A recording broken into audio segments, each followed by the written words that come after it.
membahas sesuatu yang belum di-cover atau belum disorot ya Kak di pembahasan investasi sebelumnya. 90% orang itu salah paham sama produk investasi ini.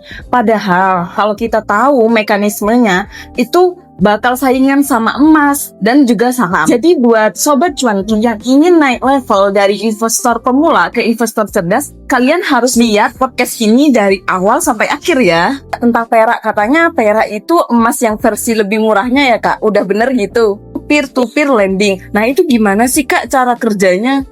Fixed coupon bond atau FCF ini tuh adalah reksadana, tapi dia versi cash flow-nya tuh tetap.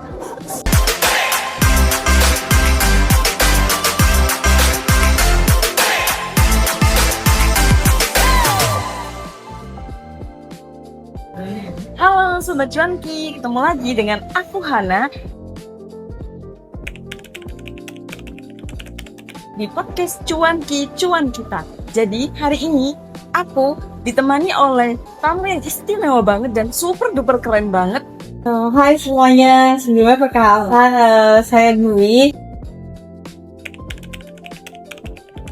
Sudah banyak sekali episode-episode yang bersama saya ya kan, kita ketemu lagi. Di sini kita akan membahas pembahasan yang baru nih Kak, tapi tentang investasi juga. Nah kemarin itu kan sama di episode sebelumnya itu sudah sempat dibahas kan investasi ya, tapi hanya pembahasannya yang sampai SBM, reksadana, dan emas kalau nggak salah ya teman-teman.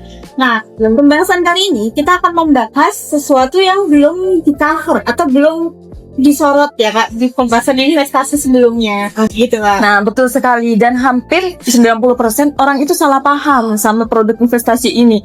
Padahal kalau kita tahu mekanismenya itu bakal saingan sama emas dan juga saham. Jadi hari ini kita akan membahas tentang produk investasi dan ngobrol panjang tentang produk perak, peer-to-peer lending, FCF, SKF, dan juga EBA retail. Nah, jadi buat sobat cuanki yang ingin naik level dari investor pemula ke investor cerdas, kalian harus lihat podcast ini dari awal sampai akhir ya. Nah, jadi aku mau bahas yang mengkilap-mengkilap dulu deh Kak. Nah, kemarin kan aku bahas tentang emas nih. Nah, sekarang aku mau tanya nih Kak tentang perak. Katanya perak itu emas yang versi lebih murahnya ya Kak. Udah bener gitu? Nah iya Kak, benar banget. Tapi itu tuh nggak sepenuhnya benar ya Kak. Jadi perak itu dia tuh logam mulia, tapi dia itu punya fungsi yang besar. Kalau emas biasanya tuh cuma satu ya, bisa perhiasan, bisa investasi gitu kan. Nah kalau di logam mulia perak ini, dia tuh punya dua fungsi besar. Yang pertama itu jelas sebagai diversifikasi portofolio, sebagai investasi. Fungsinya sama seperti emas, jadi untuk menjaga nilai dari inflasi di pasar. Nah, yang kedua ini Kak, ini cukup unik nih Kak. Dia itu punya fungsi besar di perusahaan. Kenapa? Karena ini terutama di perusahaan teknologi ya Kak. Karena mereka tuh biasanya menggunakan perak ini sebagai salah satu cadangnya Kak. Gitu.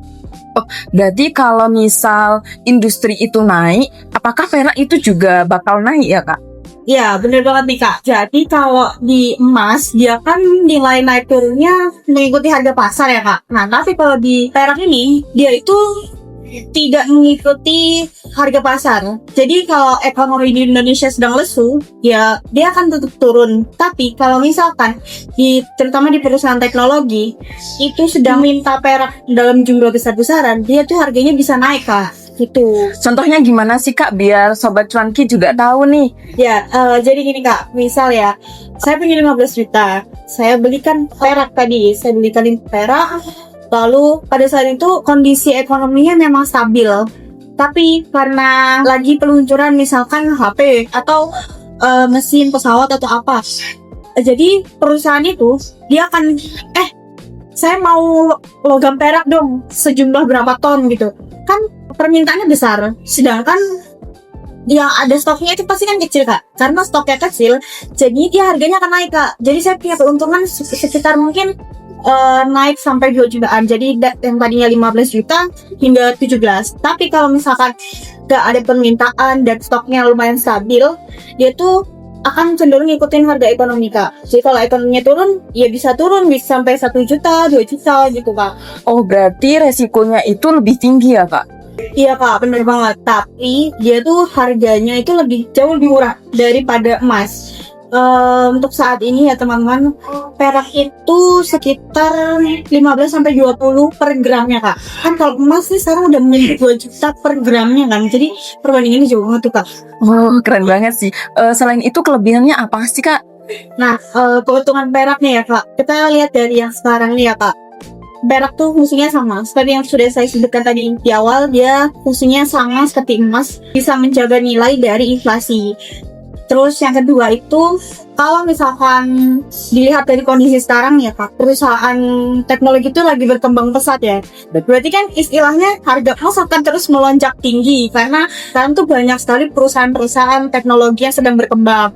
Lalu perak ini juga bisa dibeli secara fisik di Antam, dan kalau teman mau di digitalnya itu ada aplikasi logam Hias. Nah selain itu juga volatilitasnya tuh tinggi kak, tapi juga dia itu nggak seliquid emas. Tapi ada plusnya, kalau misalkan kakak beli secara fisik, itu nanti biaya penyimpanannya itu bisa jadi pertimbangan juga nih kak. Tuh. Oh, jadi intinya itu perak itu untuk jangka menengah ya, Kak? Tapi itu bukan untuk kita cepat kaya gitu ya? Nah benar banget tuh kak. Jadi emas itu kalau teman-teman sadar ya, karena tadi saya sempat menyebutkan bahwa sekarang ini perusahaan kan banyak berkembang ya kak. Nah itu potensinya tuh returnnya itu tuh bisa mencapai 10-20% kak. Untuk periode mungkin 2 tahun sampai 3 tahun ke depan nih kak. Nah ini Kak, aku mau tanya nih soal yang aku sering denger tuh dan iklannya banyak banget yang muncul itu tentang peer-to-peer lending. Nah itu gimana sih Kak cara kerjanya? Sebenarnya dia memang sedang naik daun ya. Mungkin saya sarankan ini sebagai edukasi kepada teman-teman aja ya. Karena di Indonesia ini perusahaan yang terpercayanya ya kak sudah banyak yang bangkrut kak. Jadi ini sebagai edukasi kepada teman-teman dan mengenalkan kepada teman-teman yang belum mengenal nih kak. Jadi peer-to-peer lending ini ya teman-teman, istilahnya kayak saya punya duit dan saya bisa meminjamkan duit saya ini kepada individu, orang pribadi atau kepada UMKM. Nah, setelah saya meminjamkan duit itu, saya tuh bisa mendapatkan returnnya mungkin 10-18% gitu. Wih, tinggi juga ya returnnya. Tapi kedengarannya itu berarti mirip sama bank kecil gitu ya? Bisa dikatakan mirip ya kak, tapi bedanya nih ya teman-teman, kalau bank kecil kan sudah ditentukan, kita tidak bisa milih mau meminjamkan duit kita ke siapa. Tapi kalau di peer-to-peer lending ini, kita punya dana, kita bisa milih meminjamkan ke siapa, ke Kohana atau ke teman-teman yang lainnya, atau saya mau meminjamkan duit saya untuk UMKM ini gitu. Nah nanti kalau misalkan si peminjamnya itu bayar, saya akan dapat imbalannya kak. Oh iya Kak, pastinya kan jalannya itu gak selalu mulus ya Kak. Maksudnya tuh pasti ada salah satu orang di antaranya itu yang gagal bayar ya? Iya, jadi sama seperti yang lainnya ya kak, ada suka ada duka. Nah kalau sukanya itu, jadi kalau tadi kan saya mau meminjamkan duit saya ke UMKM gitu ya. Nah kalau misalkan nanti UMKM-nya berhasil bayar, saya akan dapat return yang tinggi gitu. Dan juga itu bisa dimulai dari modalnya 100.000 aja. Tapi kalau misalkan dukanya, kalau tadi gagal bayar itu tuh rasanya sangat amat kerasa ya kak gitu. Nah itulah kenapa setiap investasi perlu diversifikasi. Jadi jangan taruh modalnya hanya di satu tempat gitu kak. Semisal nih ada yang gagal bayar 1 orang, nah itu terdiri dari 10 orang nih. Terus ada yang 1 gagal bayar, nah itu 9 orangnya itu berarti masih bisa tertutup ya? Nah iya kak, benar banget. Jadi kalau misalkan kalau menggunakan perusahaan yang sudah terpercaya ini, mereka punya credit scoring mereka sendiri-sendiri. Kalau misalkan kakak memulai modalnya di platform legal, dari perusahaan yang terpercaya itu, mereka tuh punya sistemnya sendiri-sendiri nih kak. Oh, kalau platform legal itu platform yang harus terdaftar di OJK. Jelas banget nih kak, karena itu sudah paten di Indonesia bahwa semua sektor keuangan itu diawasi langsung oleh OJK. Oh ya, bagi Sobat Cuanki, peer-to-peer ini sangat cocok buat kalian. Jadi peer-to-peer ini bisa bantu orang lain, tapi kita tetap dapat cuannya. Ya bener banget kak. Cuman diingatkan lagi jangan semuanya atau jangan all in langsung di satu tempat ya kak. Harus ditaruh di berbagai tempat dan juga pilih yang transparan dalam laporan keuangannya. Dan juga sebenarnya nih, Pivot ini menarik ya Kak, seperti yang tadi dikatakan Kak Hana, menarik untuk muda di Indonesia. Tapi untuk saat ini mungkin masih belum ada ya Kak peer-to-peer, karena sudah banyak perusahaan yang tutup. Jadi mungkin sekarang ini saatnya teman-teman mengedukasi diri teman-teman sendiri. Menurut saya mereka tuh tidak permanen. Mungkin nanti nextnya 5 tahun, 10 tahun lagi mereka akan muncul lagi, tapi dengan nama yang berbeda, cuman dengan sistem yang sama. Jadi buat teman-teman saat ini lebih cocok untuk mengedukasi diri teman-teman sendiri. Nah Kak, aku mau tanya nih, yang jarang didengar banget, jarang yang orang tahu, kalau nggak salah namanya tuh Fish Coupon Fund. Itu apa sih Kak sebenarnya? Jadi biasanya itu disebut dengan SCF ya. Iya. Ini tuh versi reksadana, tapi versi cash flow-nya tuh tetap. Bedanya kita tuh di sini bukan cuma nunggu dananya, tapi kita dapat kupon tambahan. Itu per periode atau setiap bulan. Itu tuh biasanya sekitar 8-10% per tahunnya Kak. Oh, berarti seperti kita dapat gaji kecil gitu ya dari investasi. Ya benar banget. Nah misalkan kalau Hana beli FCF dengan harga 10 juta, nah dia tuh dapat kupon tambahannya misal 8% ya Kak. Nah itu nanti kakak bakal dapat imbalan kuponnya sekitar 800.000. Wah, ternyata lumayan banget ya Kak, bisa buat bayar wifi kos, bisa beli perlengkapan kos juga gitu. Iya benar banget. Nah jadi itu lebih cocok kepada mahasiswa atau teman-teman yang menjadi influencer ya Kak, karena mereka punya pendapatan yang stabil dan juga itu punya resiko yang lebih rendah Kak daripada saham, tapi tetap balik lagi dia akan tetap turun sedikit kalau misalkan pasar obligasinya itu lagi lesu. Suka dukanya FCF itu apa? Nah jadi Kak, sukanya itu adalah dia punya return yang stabil dan tetap jadi sama setiap bulannya gitu. Tapi dukanya ini Kak, kalau misalkan bunga acuan yang lagi naik, nilai dari unitnya itu bisa turun Kak. Tapi kalau misalkan ditahan lagi sampai 2-3 tahun itu bisa kembali stabil lagi Kak. Berarti FCF itu merupakan investasi yang anti panik ya Kak. Meskipun kita melihat grafiknya merah, tapi kita gak bakal stres gitu. Iya benar banget. Ini tuh cocok buat orang-orang yang pengen dapet cuan dengan rutin Kak. Jadi FCF tuh juaranya Kak. Oh ya Kak, nih aku mau tanya produk investasi yang katanya syariah. Nah, buat sobat cuanki yang pengen tahu investasi syariah, ini ada suku korporasi finansial atau bisa disebut SKF. Nah, itu apa sih Kak bedanya dengan SBN yang biasa? Nah Kak, bedanya itu kalau SBN ini dia itu surat berharga yang diterbitkan oleh pemerintah, tapi dia tidak berbasis syariah. Nah kalau misalkan SKF ini dia itu sebuah obligasi atau surat berharga yang diterbitkan oleh perusahaan tapi berbasis syariah Kak. Gitu. Jadi kalau di SKF ini karena dia syariah, berarti dia bukan rentan Kak, tapi lebih ke akad sewa dan atau imbal hasil. Berarti sama aja kayak kita minjemin uang ke perusahaan, tapi cara perhitungannya itu yang halal. Ya bener banget nih Kak. Jadi kalau di syariah itu kan nggak hanya perhitungannya aja Kak, tapi semuanya dari perusahaannya pun juga tetap harus diperlihatkan apakah dia syariah atau tidak. Nah jadinya nanti kalau di SKF ini dia akan dapat imbal hasil atau imbal sewa Kak. Nah itu biasanya sekitar 7-9% per tahun. Nah dengan periodenya itu 2-5 tahunan nih Kak. Oh, untuk resikonya dari SKF itu sendiri apa saja sih Kak? Biar sobat cuanki juga tahu nih. Nah, jadi kalau misalkan di SBN, dia itu resikonya kan ngikutin negara ya Kak. Nah, tapi kalau misalkan di SKF ini, dia mengikuti perusahaan. Jadi kalau misalkan perusahaannya stabil, oke, berarti returnnya stabil juga Kak. Tapi kalau misalkan perusahaannya sedang turun, sedang anjlok, ya berarti returnnya juga akan turun atau cenderung kerugi gitu Kak. Oh iya Kak, selain keuntungannya itu halal, apa saja sih keuntungannya dari suku korporasi finansial ini? Nah, jadi Kak, dia tuh punya keuntungan yang lumayan banyak nih Kak. Yang pertama itu yang bisa saya sebutkan adalah di pajaknya Kak. Pajaknya tuh biasanya kalau di luar-luar 20%-an ya. Tapi di SKN ini dia hanya 15%. Selain itu dia punya returnnya tuh lebih tinggi daripada deposito nih Kak. Dan yang terakhir itu SKS ini bisa diperdagangkan di pasar sekunder. Wah, berarti ini cocok banget sih buat sobat cuan yang udah muda yang ingin investasi halal tapi dapat cuannya dengan hati yang tenang. Oke Kak, kita next ke produk investasi yang misterius dan jarang banget orang yang tahu. Namanya itu EBA Retail. Sebenarnya apa sih Kak EBA Retail itu?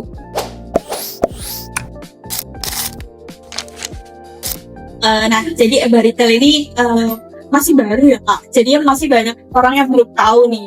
Jadi EBA Retail ini adalah efek beragu aset.